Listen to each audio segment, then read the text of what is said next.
السلام علیکم ورحمۃ اللہ وبرکاتہ۔ الحمد للہ وحدہ والصلاة والسلام علی من لا نبی بعدہ وبعد۔ معزز سامعین، میرے دینی بھائیوں، یہ دوسرا درس ہے فقہ میں۔ گزشتہ ہفتہ یا پہلے درس میں آپ کو بیت الخلاء کے آداب تفصیلی طور پر بتایا تھا۔ آج کا موضوع ہے فطری سنتیں۔ فطری سنتوں میں سے کسی حدیث میں 5 کا ذکر ہوا ہے، اور کسی میں 8 کا، اور کسی میں 10 کا۔ فطری سنتیں میں سے پہلی چیز مسواک کرنا ہے۔ دیکھیے، منہ اور دانت کی صفائی کے لیے ضروری ہے کہ انسان اپنے منہ کی صفائی کرے، اور دوسری چیز ہے زیر ناف اور بغل کے بالوں کا بنانا۔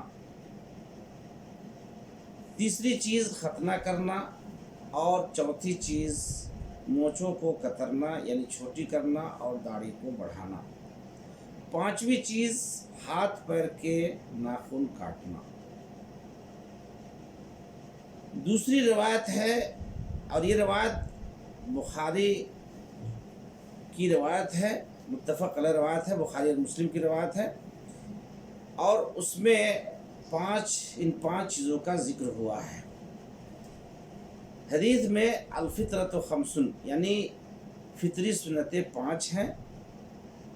پہلی چیز ختنہ کرنا، دوسری چیز زیر ناف کے بال کاٹنا، اور تیسری چیز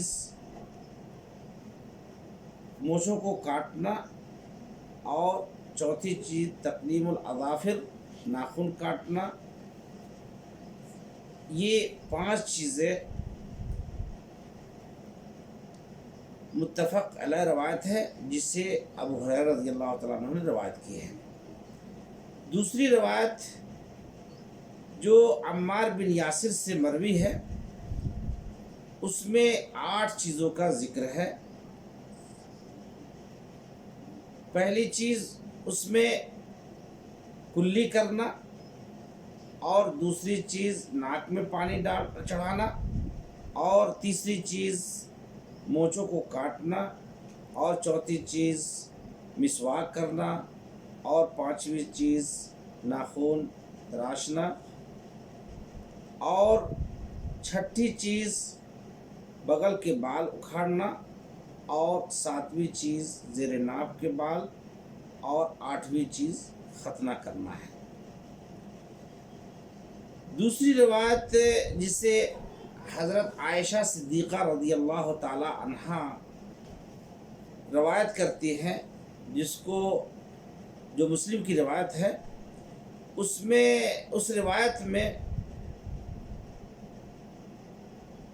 مائی عائشہ صدیقہ رضی اللہ تعالی عنہا کہتی ہیں کہ رسول اللہ صلی اللہ علیہ وسلم نے 10 فطری سنتوں کا ذکر کیا۔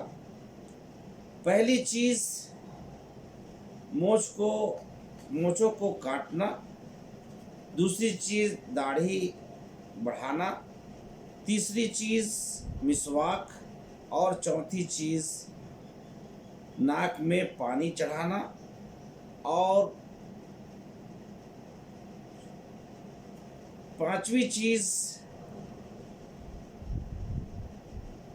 ناخن کاٹنا، اور چھٹی چیز پوروں میں پانی سے دھونا، یعنی اس کو پوروں کو دھونا، اور 7ویں چیز بغل کے بال بنانا، اور 8ویں چیز زیر ناف کے بال بنانا، اور 9ویں چیز پانی کا چھڑکنا ہے، اور 10ویں چیز کے بارے میں راوی کہتے ہیں کہ میں بھول گیا، شاید کہ وہ کلی کرنا ہے۔ یہ کئی طرح کی روایات فطری سنتوں میں کے باب میں وارد ہوئی ہیں، اور یہ تمام فطری سنتیں ہیں۔ اس کے بعد دوسرا موضوع ہے تیمم کرنا۔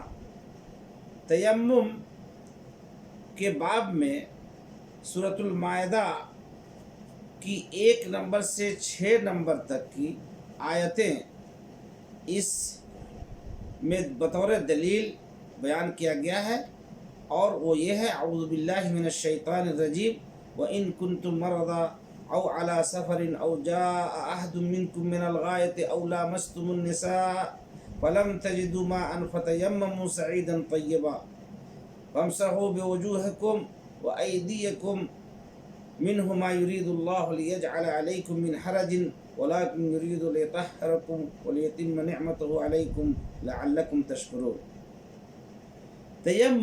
تیمم کا لغوی معنی قصد کرنے کے ہے، ارادہ کرنے کے ہے، اور شریعت میں چہرہ اور دونوں ہتھیلیوں پر پاکیزہ مٹی سے طہارت کے لیے مسح کرنا۔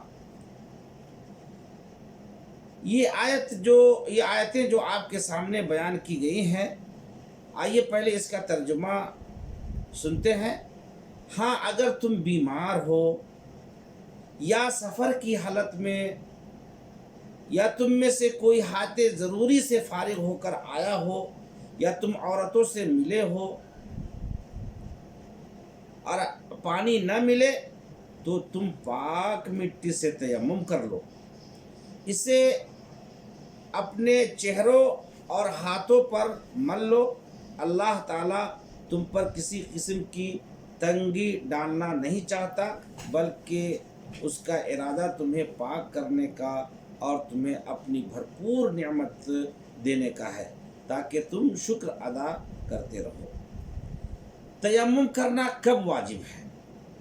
دیکھیے، ہم سب جانتے ہیں کہ جب پانی موجود نہ ہو تو آپ تیمم کر سکتے ہیں،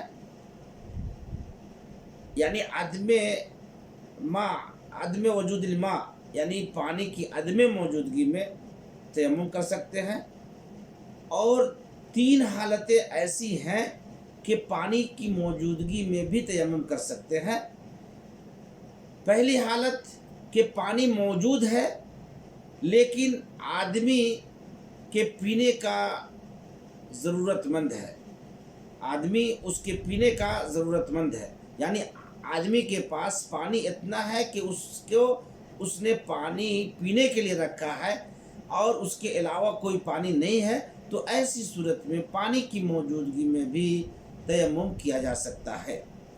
دوسری صورت جو پانی کی موجودگی میں تیمم ہے کہ پانی موجود ہے لیکن اس سے نقصان لاحق ہو سکتا ہے، جیسے کہ وہ مجروح ہے یا کسی سخت بیماری میں مبتلا ہے۔ تیسری صورت پانی کی موجودگی میں تیمم کرنے کی یہ ہے کہ پانی موجود ہے لیکن سخت ٹھنڈا ہے اور اسے گرم کرنے کے لیے اس کے پاس طاقت نہیں ہے، یا کوئی چیز ایسی نہیں ہے جس سے پانی وہ گرم کر سکے، تو ایسی حالت میں وہ پانی کی موجودگی میں بھی تیمم کر سکتا ہے۔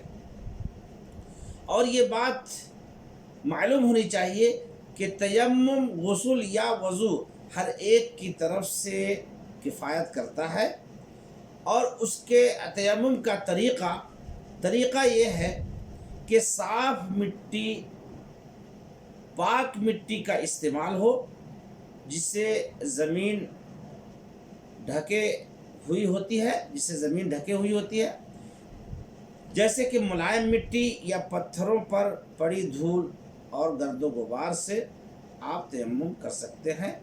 طہارت کی نیت کریں پہلے، اور یہ واضح رہے کہ ارادے کا نام، دل سے ارادے کا نام یہ نیت ہے، نہ کہ زبان سے کسی طرح کے